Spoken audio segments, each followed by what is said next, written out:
রহমানির রহিম। কাইফা তাকফুরুনা বিল্লাহি ওয়া কুনতুম আমওয়াতান ফাহিয়াকুম সুম্মা ইউমীতুকুম সুম্মা ইউহয়ীকুম সুম্মা ইলাইহি তুরজাউন।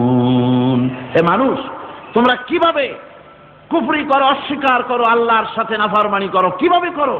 যে আল্লাহ তুমি ছিলে মৃত্যু, তোমাকে আল্লাহ পাক জিন্দা করেছেন, এই জিন্দা থেকে আবার মৃত্যু করবেন, আবার মৃত্যু থেকে তোমাদেরকে জিন্দা করবেন, আবার সেই আল্লাহর কাছে তোমাদেরকে ফিরে আসতে হবে। সুতরাং মানুষ জন্মের পূর্বে সব মৃত্যু ছিল, একথা তো আজ বিজ্ঞানসম্মত কথা, বৈজ্ঞানিক সত্য কথা। মানুষ জন্মের আগে মৃত্যু ছিল। কিভাবে? মানুষের উৎপত্তি থেকে এলো, কোরআনে কারীম তা পরিষ্কার করে বলছে। তোমাকে কিভাবে সৃষ্টি করেছে তুমি দেখো। সন্তান মায়ের জরায়ুতে আসার পূর্বে সে ছিল পিতার শুক্রকীট আর মায়ের ডিম্বাণু, অর্থাৎ স্পার্মটোজন এবং ওভাম, এই দুটি জিনিসের মধ্যে সে বিভক্ত ছিল। মায়ের বক্ষপিঞ্জর এবং পিতার পৃষ্ঠদেশ থেকে সবেগে নির্গত এক ফোঁটা পানি দিয়ে আমি আল্লাহ পাক তোমাকে সৃষ্টি করেছি। কোরআনে কারীম বলছে, হাল আতা আলাল ইনসানি হিনুম মিনাদ দাহরি লাম ইয়াকুন শাইআম মাযকুরা। মানুষের জীবনে কি এমন এক সময় এসেছিল না যখন সে উল্লেখযোগ্য বিষয় বস্তু হিসাবে পরিগণিত ছিল না? তোমার নাম ছিল না, পরিচয় ছিল না, কিছুই ছিল না, দুনিয়ার কেউ তোমাকে জানতো না, শুনতো না। আমি আল্লাহ পাক তোমাকে সৃষ্টি করেছি। তুমি কোত্থেকে এলে? কোরআনে কারীম থেকে তা জেনে নাও। আল্লাহ রাব্বুল আলামিন বলেন, ইন্না খালাকনাকুম মিন তুরাবিন সুম্মা মিন নুতফাতিন সুম্মা মিন আলাকাতিন সুম্মা মিন মুদগা। আমি রব্বুল আলামিন তোমাকে সৃষ্টি করেছি মাটির উপাদান দিয়ে তৈরি করলাম।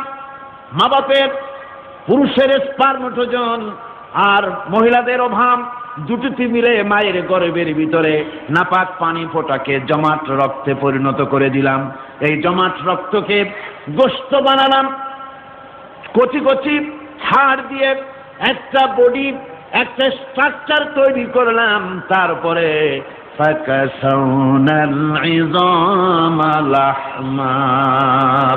গোশত দিয়ে, রক দিয়ে, চামড়া দিয়ে সুন্দর করে ছাউনি দিয়া মায়ের গর্ভের ভিতরে আমি আল্লাহ রব্বুল আলামিন তোমাকে বানাইছি। মায়ের পেটের ভিতরে ফি কারারিন মাকিন, একটি সুরক্ষিত জায়গায় তোমাকে আমি রেখে দিলাম, যেখানে কোনো রোগ, কোনো জার যেখানে পৌঁছতে পারবে না, কোনো অসুবিধা হবে না। এমন একটা জায়গায়, এমন একটা ইন্টেনসিভ কেয়ার ইউনিটের ভিতরে রেখেছি। সুবহানাল্লাহ, একটা ইন্টেনসিভ কেয়ার ইউনিট, যেখানে কোন রকমের কোনো জার্ম প্রবেশ করে বা করবার কোনো ক্ষমতা নাই কারো। এমন একটা প্যাকেট, সুন্দর একটা প্যাকেট, একটা কভারের মধ্যে তোমাকে তৈরি করা হলো মায়ের পেটের মধ্যে। তারপরে আজকে তুমি কুফরি করতেছো, আজকে আমাকে অস্বীকার করছো। ওই গর্ভের ভেতরে আমি ইচ্ছে করলে রক্তের পিণ্ডের আকারে মায়ের গর্ভ থেকে আবর্ষণ করে দিতে পারতাম, দুনিয়ার মুখ দেখতে পারতে না। মায়ের পেটের ভেতর থেকে মরা সন্তান হিসাবে বের করে দিতে পারতাম, বিকলাঙ্গ করে বের করে দিতে পারতাম, পঙ্গু করে বের করতে পারতাম, পারতেন না? আল্লাহ রাব্বুল আলামিন বলেন, কেমনে বানালাম? খালাকাল ইনসান, মানুষ আমি সৃষ্টি করেছি মায়ের পেটের ভিতরে বসে। যখন ক্ষুধার উদ্রেক হলো, রুহু যখন এসে গেল, ক্ষুধা লাগলো, খাবারের প্রয়োজন হলো, আমি কেমনে খাওয়ালাম? দুনিয়ার কোনো মা বাপ, কোন নেতা, কোন ডাক্তার, কোন চিকিৎসা বিজ্ঞানী মায়ের পেটের সন্তানের খাবার সরবরাহ করতে পারে না। আল্লাহ পাক বলেন, তুমি কি খাবে? ব্যবস্থা আমি করেছি। মায়ের মাসিক অসুখকে বন্ধ করে দিয়ে মায়ের নাভির সঙ্গে তোমার নাভির সাথে তার লাগাইয়া দিয়েছি, আর ওই তারের মাধ্যমে রক্ত বের করে দিয়া মায়ের রক্ত দিয়ে তিল তিল করে তোমারে বড় করেছি। রক্তটা মুখে লাগাই নাই, মুখে লাগলে পরে নাপাক রক্ত, মুখটা নাপাক হয়ে যাবে। নাভির ভিতর দিয়ে পাস করে দিলাম, মুখটাকে পবিত্র রেখে দিলাম যাতে করে দুনিয়ায় আসার পর আমার পবিত্র বানানো মুখখানা দিয়া এই দুনিয়ায় বসে তোমার আল্লাহর পবিত্র নামের জিকির করতে পারো। এমন সুন্দর করে মায়ের পিঠের ভিতরে তৈরি করলাম, হাত দিলাম, পা দিলাম, সুন্দর করে বানালাম, এমন নিখুঁত করে বানালাম, তাকায়া দেখো নিজের দিকে, সুন্দর করে বানালাম। এরপরে কি করলাম? সুম্মা নুখরিজুকুম তিফলা, বাচ্চার আকারে মায়ের পেট থেকে আস্তে করে বের করে নিয়ে আসলাম। সুবহানাল্লাহ ওয়া বিহামদিহি। আস্তে করে মায়ের পেট থেকে নিয়ে এসেছি পৃথিবীর বুকে। পৃথিবীতে যখন আসলে তখন তোমার অবস্থাটা কি ছিল? ক্ষুধার যন্ত্রণায় যদি মরেও যেতে, কান্দা ছাড়া ভাষা নাই। ভাষা আছে? কোনো হুঁশ ছিল আমাদের? কোনো জ্ঞান ছিল?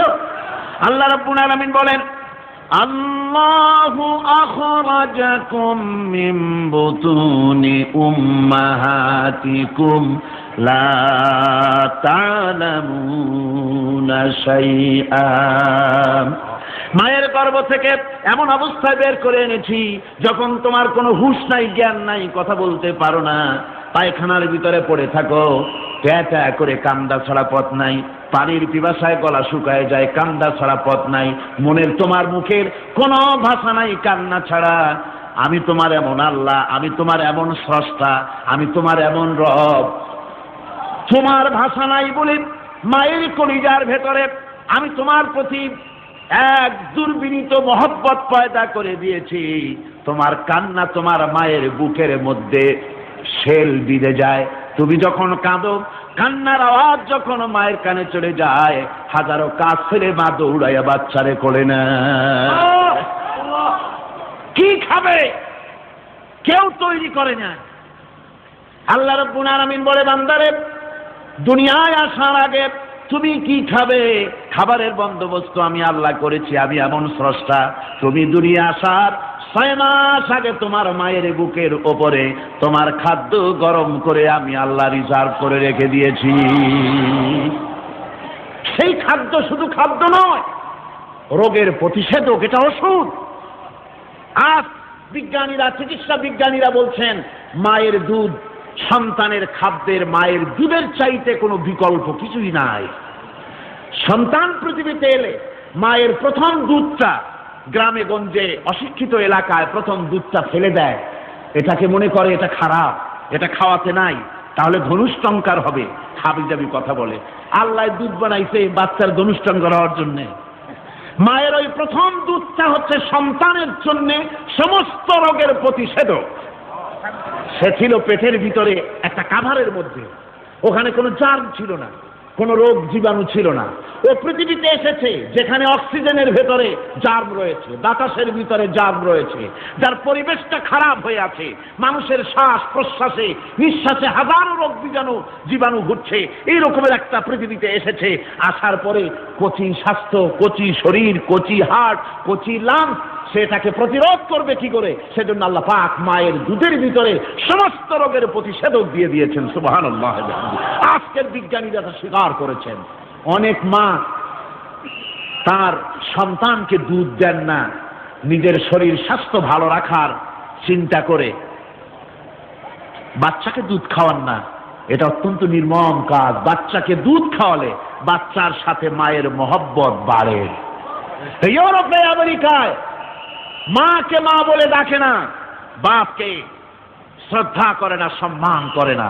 তার কারণ সেখানে মায়েরা তার সন্তানদেরকে কোলে নেয় না, সন্তানদেরকে ফিডার খাওয়ায়। আর আমি নিজের চোখে দেখেছি মায়েরা ইউরোপে, আমেরিকায় যখন শপিংয়ে আসে, তখন রাস্তায় যখন আসে, তখন ওই পুশ চেয়ারগুলিতে বাচ্চাকে শোয়াইয়া বাচ্চা এভাবে পুশ চেয়ারে করে ঠেলে নিয়ে যায়, আর কুত্তার বাচ্চাগুলি কোলে করে ঘুরে বেড়ায়।